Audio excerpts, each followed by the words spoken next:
새마을금고가 부산 경남의 부실 사업장에도 대규모 PF 대출을 해준 것으로 확인됐습니다. 서민금융기관을 내세우는 새마을금고가 본연의 역할에 소홀하다는 비판을 피하기 어려워 보입니다. 이 소식은 김민욱 기자가 보도합니다. 지난달 28일 경남 도급순이 8위의 남명건설이 법원에 회생 절차 신청을 하면서 결국 부도 처리됐습니다. 남명건설이 시공을 맡았던 하만의 주택조합공사는 이미 중단됐습니다.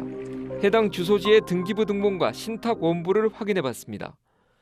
부산 지역 등 전국의 10개 새마을금고에서만 280억 원을 프로젝트 파이낸싱, 즉 PF 대출을 해줬습니다. 다대 마린시티 사업으로도 불리는 부산 다대포 개발 사업. 옛 한진중공업 부지 17만 제곱미터, 축구장 24개 규모의 미니 신도시를 짓는 대규모 프로젝트입니다. 본격적인 PF 대출에 앞서 자금을 연결하는 브릿지로는 모두 3,700억 원입니다.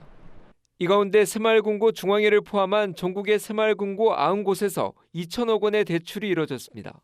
하지만 지난 1월 일부 투자자가 만기를 앞두고 자금 회수를 희망하면서 위기설도 불거졌습니다. 이자가 한 6%, 7%대였습니다. 작년이죠, 작년. 그러다가 갑자기 올해 이자가 굉장히 급격하게 올랐지 않습니까? 네. 그래서 그게 지금 14%까지 이제 올라버린 거예요. 이후 지난 4월 만기를 연장했지만 내년 하반기 착공 뒤 본 PF 대출로 전환하면 막대한 자금 조달이 필요합니다. 건설 경기가 나빠지면 PF 대출은 악영향을 받습니다. 서민금융기관인 새마을금고가 위험 부담이 큰 PF 대출에 뛰어드는 데 대한 우려와 비판의 목소리는 높습니다.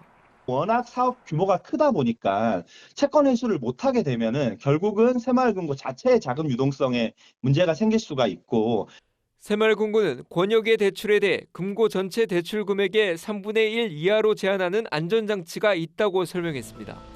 하지만 사업장 한 곳에 수십 곳의 금고들이 수십억 원씩 동시에 빌려주는 상황은 막지 못했습니다.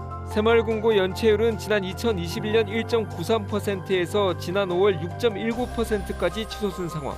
PF 부실로 인한 폭탄이 터지기 전 철저한 관리 감독이 요구됩니다. KNN 김민욱입니다.